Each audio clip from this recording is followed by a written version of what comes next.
All right. All right. How we doing, everybody? Okay, give me tell me your name and tell me your favorite talk so far. Tell me where you're from too. Give me some feedback here, guys. My name is Brent Heavener. I I've been within the tiny house community for I feel like 7 or 8 years now. I'm a millennial, kind of a younger guy, but I have just so many amazing connections in here, and I love the folks around here. All right, we've Kimberly. Hi, Kim from Pittsburgh. We have Lynn. We have Jade West. Hi there. How's it going, everybody? Today, I'm going to be speaking about a few different things that I'm really excited to share with you guys. I'm going to be speaking, so I'm doing a few different things. I'm going to be showing you guys a little bit about my book that I was able to write. It's published by Penguin Random House. It's called Tiny House, and I want you guys to grab a copy as well. Hopefully you'll be able to see a link. It's on Amazon. I'm going to take you guys through a few photos in there, and then through some people that I've interviewed about the future of the tiny house movement in light of COVID-19. We're at a very, very interesting time right now. I try to look at things from some very interesting perspectives. You know, I don't want to be complacent as a human being. I want to use this time wisely that we've been given here on Earth, and I'm sure you guys can relate with that as well. There's an echo. Okay, the book is called Tiny House. Yeah, I'll be showing it towards the end of the talk here. But anyways, I'm going to be speaking about the future of the tiny house movement in light of COVID-19 and what you can do about it. And I have some pretty cool people that I've been able to interview here, and some pretty awesome folks. We have David.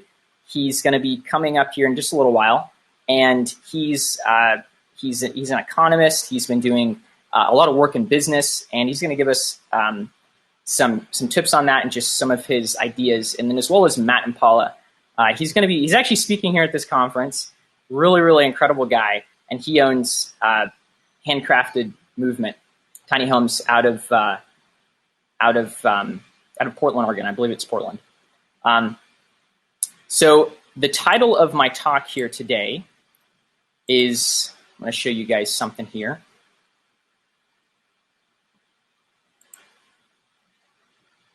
The title of my talk here today is called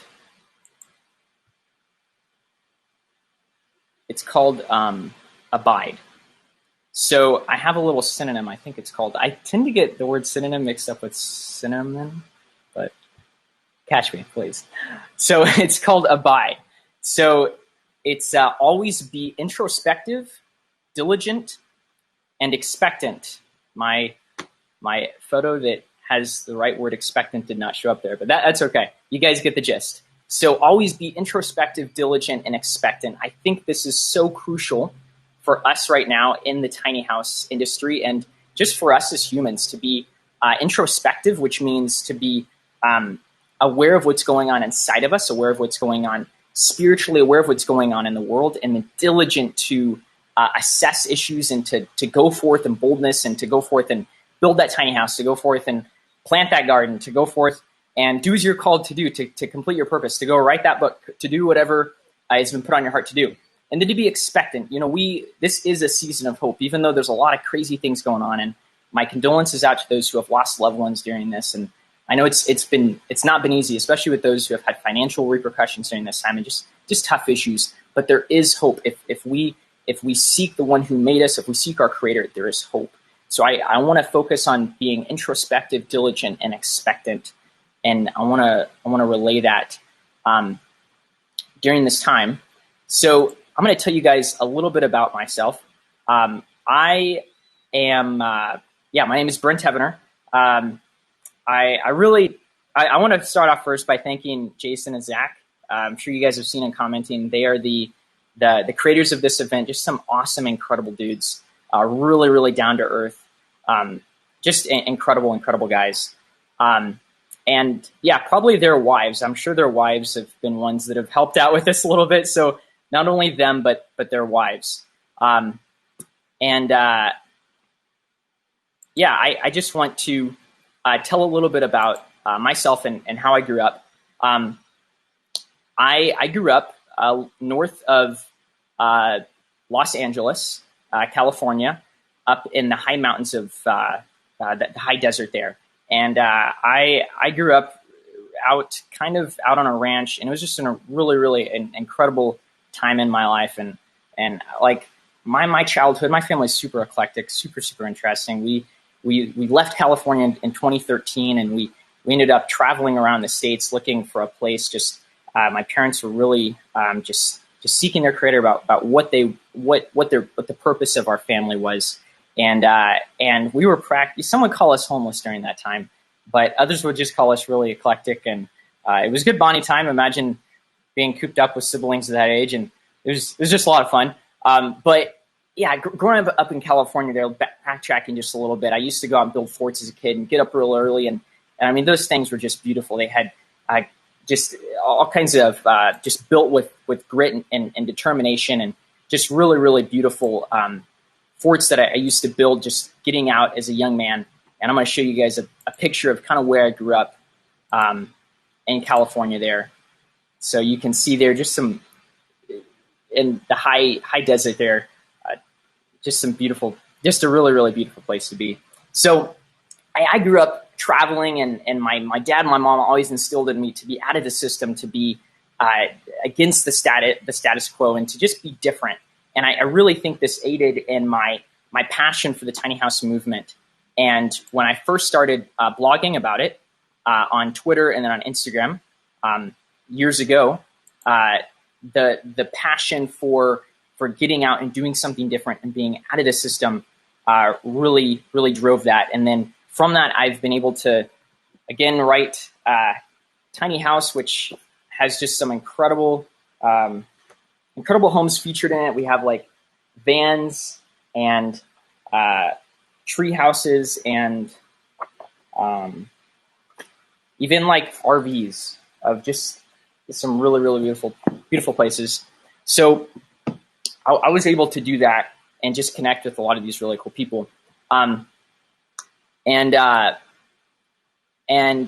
yeah, it was I feel like growing up, just doing things differently as a kid really gave me a passion for freedom. And I'm sure we can all agree, whether you, whatever place you're in right now when you're watching this, those who are watching this, wherever you're at, I'm sure you want freedom of some sort. You want either you want financial freedom, and that's what draws you towards the tiny house movement. Not having to put down a mortgage for a house, having a home that's cheap, and not having to spend $300,000 to $400,000 on a 2,000 square foot home where you can sneeze and your neighbor gets the cold, right? We don't want to live like that. Or whether you are like a digital nomad, or whether you're a photographer or a young family and you want to get out and travel, and tiny houses give you that opportunity, whether it's a bus, whether it's a van, or even it's really popular right now to convert an RV and to really put good materials in there. Whatever it is, or just whether you want to get out and you want to be sovereign minded, and you want to go and build a tiny house out in the woods or out in the country, or even just a few miles out of a town, and you want to have a garden. This is what attracts you towards the tiny house movement. Whatever it is, it all comes down to sovereignty. It all comes down to freedom. And that's one thing that I really promote in my book is Live Small, Dream Big. So many things come back to this. It's really pretty.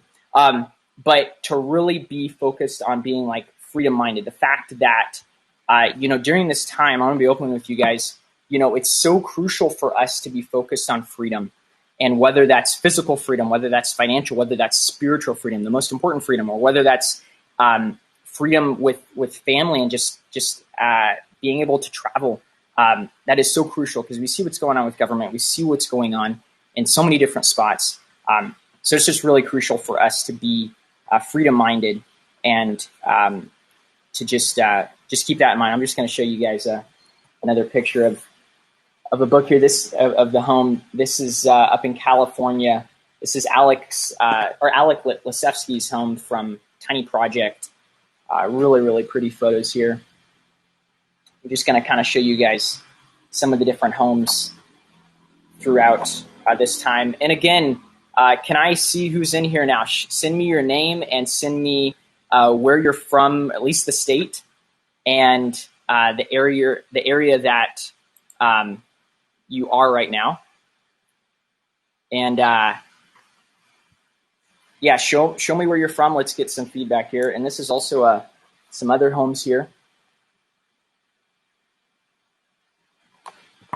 Sweet. We have Annie from Wisconsin. We have Ray. All right, from Maui Tiny Living. Sweet. Cass Thomas. Lori Moon from Pittsburgh. All right. And Paul from Melbourne. Good to see you guys. Constance from Colorado. I'm so glad to have you guys here. We're going to jump on to the first interview, which is with a gentleman named David. And like I said earlier, he's a tiny house. Well, he's kind of involved in the tiny house movement, just in a small way, but he's more involved in economy and business. So just give me a second while I pull it up here for you guys. He's a real cool gentleman, though.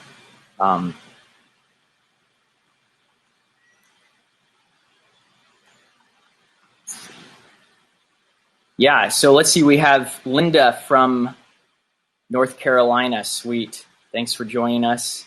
Linda from Nashville, Tennessee. Tell me again, have you guys been watching some more of these interviews and the presentations today? I heard Clint had a good one. Jenna's was earlier. Can you guys tell me what your favorite ones were? Or if this is your first time logging on today, just give a hello. But tell me what you guys have enjoyed.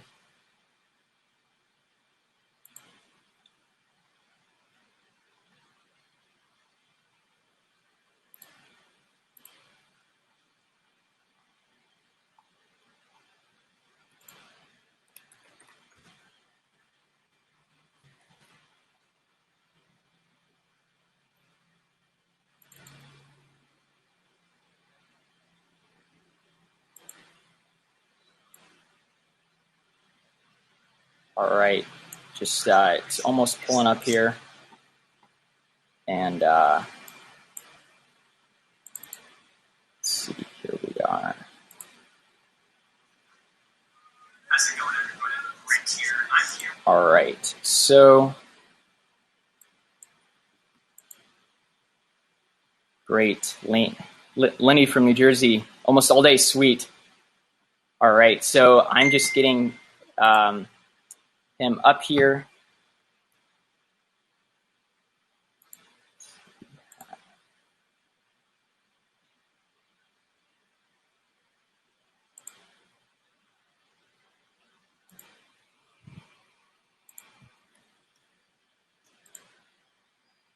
Okay.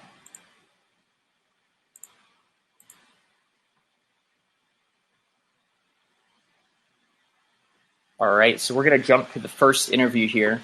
Again, this is from an economist, and he's going to give some perspective on the future of the tiny house movement and what you guys should do. So we're going to play this. How's it going, everybody? Brent here. I'm here with David. He is a filmmaker, he knows a lot about the economy, and also he's worked in real estate. And we're going to get his opinion on some different things about the future of the tiny house movement in light of what's happening with COVID-19, and not just COVID-19, but the whole economic overview, like as a whole, everything that's happening with the economy, and what you can do right now as someone that wants to move into the tiny house movement or is just looking at it. So, David, thanks for joining in. Thank you, Brent, for that great introduction. I wish I could live up to it, but really, on top of all that, the most important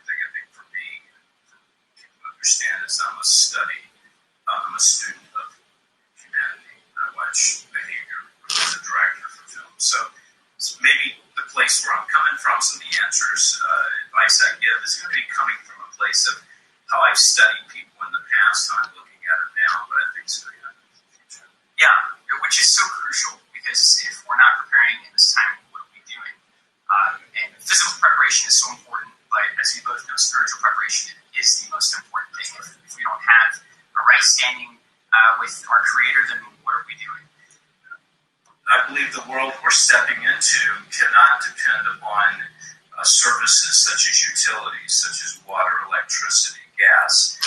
I would highly recommend anyone that gets into a tiny house look at the possibility of having solar, of planting it near water that comes out of the ground, maybe have a rain system, okay? So be prepared not to always have access to utilities like we're used to.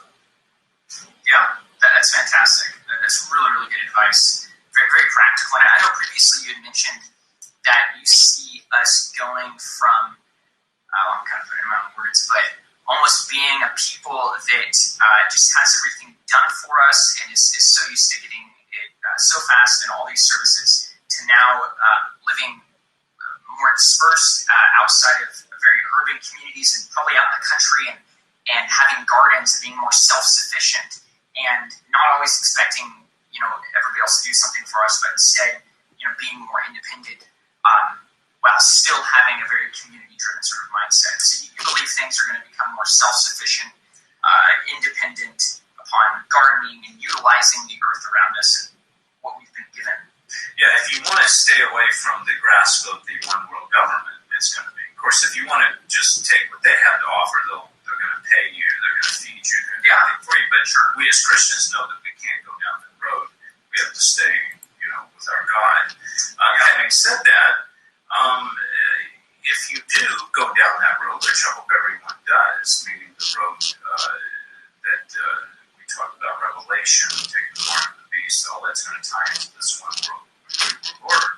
If we don't take that, we reject it, where does that leave us? Good question. We are going to be self-sufficient. This social distancing thing is kind of it's a prelude. It's a vision into the future of everyone's going to have distance. Yeah, we're going to live more into the country, which means you might have an acre instead of living on a little, eighth of an acre. Number two is you're going to have to start learning how to plant, how to grow, whether it's vegetables or even have cattle of some sort, some type of animals. Now, if you don't have a green thumb and you're not good at it, then you have to be good at bartering. Yeah, you might be someone that works in leather, or someone that can do, welding, or someone that can be a mechanic of some sort. You might trade that out for fruits and vegetables of someone that is a good gardening. You know what I'm saying? But you've got to be intuitive, and you've got to start using your resources accordingly. That's huge. That's so huge, because I know, a lot of us, we see all these people that have gardens, and they have these beautiful flower beds and all this stuff. And it's great on Instagram, and it's great on YouTube, but that's oftentimes not reality. And we look back at ourselves and we're like, man, I can barely keep a plant alive. So that's great advice for people that may kind of get almost self-conscious, because they're like, I don't know how I'm going to survive if things get to this point. Yeah. But what you're saying is to utilize the skills that you already have. You have purpose, you have skills, you have ideas and resources that God's already given you, so it's crucial to utilize those and figure out how to barter with those and make the most of what's around you. Yeah, it is. It's very important. However, Brent, having said that, I think one of our problems is that we have just been going too fast. In this new world, it's going to force us to slow down. When you're forced to slow down, you stop and you smell the roses, okay? A lot of us don't even look for roses, We just are so busy. And I think what will happen in this new world that we're talking about, you're going to start seeing more roses. You're going to start being more tied to the ground, more tied to the things God has given us. So I don't want to discount the fact that we do need to plant, we do need to be connected to the ground. Very much so. Because from someone that grows a garden? What if you've got bad weather? Now what are you going to do with that social media skill you have? And working on a car engine you have, you can't eat that, all right? So I believe everybody needs to have some type of garden.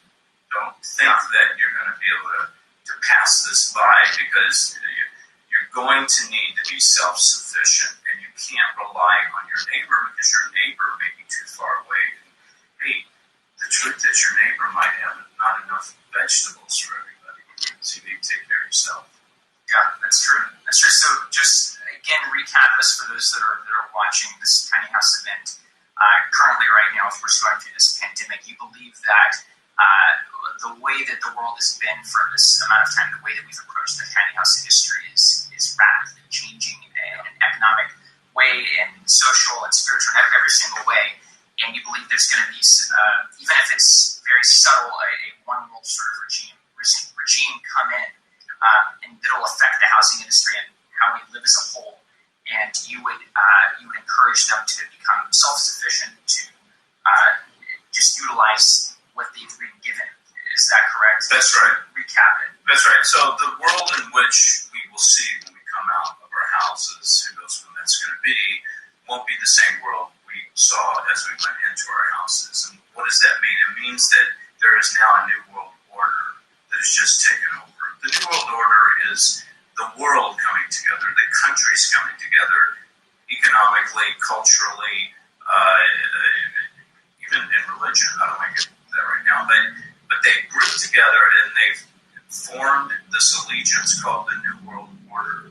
Okay, so what happens in China will happen in the States. What happens in the UK will happen in Australia.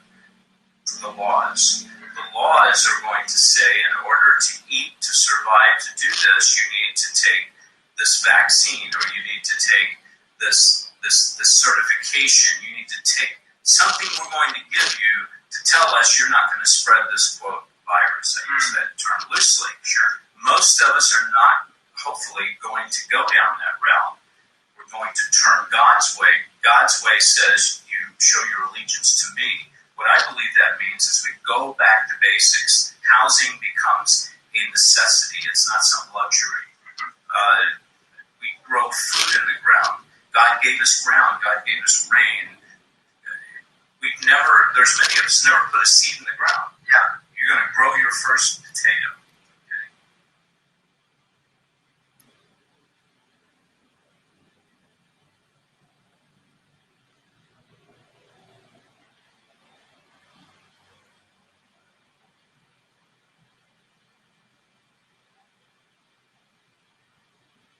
So I hope you guys have really been benefited by this, and go forth empowered and to do as you're called to do, and to utilize the skills and the resources that you've been given to complete your purpose. Go plant that garden. Thing becomes a necessity. It's not some luxury. We grow food in the ground. God gave us ground. God gave us rain. There's many of us never put a seed in the ground. Yeah, you're going to grow your first potato.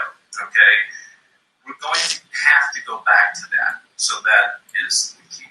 It's huge. That's huge. Yeah, getting back to the basics, getting back to what Scripture says, to what God says. Well, thank you so much, David. You've given some very insightful information in your years of experience in real estate and doing economics and stuff. So I hope you guys have really been benefited by this, and go forth empowered and to do as you're called to do, and to utilize the skills and the resources that you've been given to complete your purpose. Go plant that garden. Get that cow. We're going to be moving on to the next thing. All right, so that was a pretty insightful message there by David, just talking about how we can be prepared for the future of the tiny house movement, how that's going to affect us, really getting back to the basics, planting potatoes.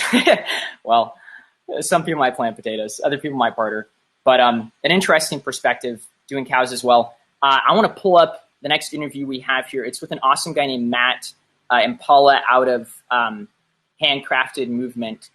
Just a really, really great guy. I'm going to show some of his tiny houses here, and hopefully you guys can see this and hear it pretty well. I know you had mentioned the sound was not too good. So let me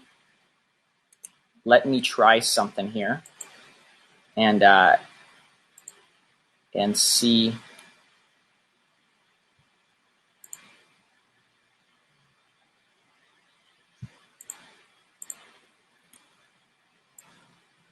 Okay, tell me, guys, if this... We're here with Matt. He's a good buddy of mine out of Portland, Oregon. He's the owner and the founder, and the creativity and the passion behind the handcrafted movement. Just an incredible tiny house company that, with an awesome team as well, that builds just gorgeous, gorgeous tiny homes. Right. Matt, tell me a little bit about yourself, where this whole concept behind handcrafted movement came from, and your passion behind what you do. Yeah, so my name is Matt, and I'm in the Portland, Oregon area, and I started a company called the Handcrafted Movement, and it, I guess, was kind of birthed from childhood, but just I've always been creative and always been into building tree houses and building small structures. My family is in the construction world as well, so that's definitely in my blood. But it was around 2010 that I decided I wanted to get into woodworking, and so just literally bought a saw and a piece of wood and started making small projects, and that continued. My skills accelerated, and about 2014-15 I saw these tiny houses starting to become a thing, and I was intrigued by that idea of just combining the construction skills background that I had with the woodworking and kind of the arts and crafts side of things. And so I made my first tiny house then, just for kind of a hobby project and just for something to put in my yard to use as a guest house and as Airbnb. And that was just a really, really cool journey and self-discovery that I enjoyed design and colors and materials and just building. And I just had so much fun with that first one.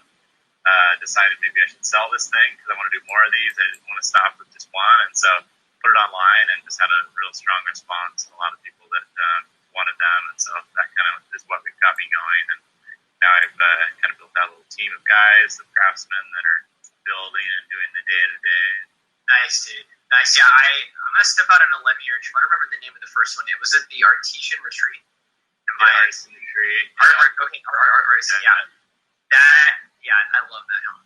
Yeah, I originally stumbled upon your home like a good 3.5, maybe 4 years ago, something like that. Maybe about that time period is when you were doing things. And what I love is the spaciousness, yet the character of it, because oftentimes when there's like a spacious sort of minimalism, it loses key parts of the character. But yeah, they're absolutely incredible.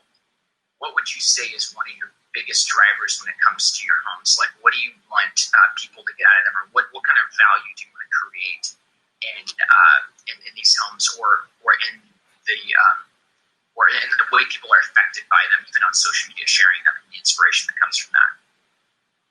Yeah, I think for myself, just for showing people, I guess, how that with such a small footprint that you can actually make a really cool, livable space, that it doesn't, obviously there's a certain amount of compromise with it, but that you can actually create a legitimate home for someone. I enjoy making houses that feel like a permanent structure. I think there's something about it feeling, even when you're walking in it, feeling like it's got a firm foundation. When you touch the table or when you touch the door or open the window, that has a permanence and a strong feeling to it. That's important to me. Most of my homes that I'm building are speculative, meaning that I'm building them kind of sight unseen without a buyer necessarily buying it yet. And so I've got to kind of guess who would be that perfect buyer. So sometimes I'll get a vision of building one for a writer, and I'll kind of gear it towards a writer or I'll do one for more of a cabin theme for someone that would want to have their ranch, a little cabin. And so with each one, it's fun to take in a different direction, and just understanding that I don't need 1,000 buyers or 100 buyers or even 10, but I just need one person who's looking for a tiny home, and then I've created just... All right, guys. Well, we are close to getting up with time here, but I want to, take you guys back to my original statement that I made about abiding. Always be introspective, diligent, and expectant during this time. And it's so crucial for us to be aware of what's happening right now. It's so crucial for us to get in and to press in And the most important thing, we talked about preparation with what's going to happen in the future as far as how that's going to affect the tiny house movement. We talked about physical preparation, but again, spiritual preparation is the most important thing. You're created for relationship. You're created for relationship with your original creator, Jesus. You are created for relationship. And it's time that we as a world, it's time that we stop running from him. It's time that we go and seek after him. He's the only one that can ultimately bring satisfaction. It's so crucial, again, for us to prepare in every single way, and for us to go buy that cow and for us to build that garden. But no matter how much we toil here on earth, if what's in our heart, if what's going on spiritually is not right, then we're going to miss the mark. So you're lost and you're hopeless, and you're not complete without Jesus. So just an encouragement to go and seek after him. And thank you guys so much for joining me today and for everything that you guys have done during this time. And I hope to see you guys soon. I'm going to be around during the conference here to chat and everything. So see you guys.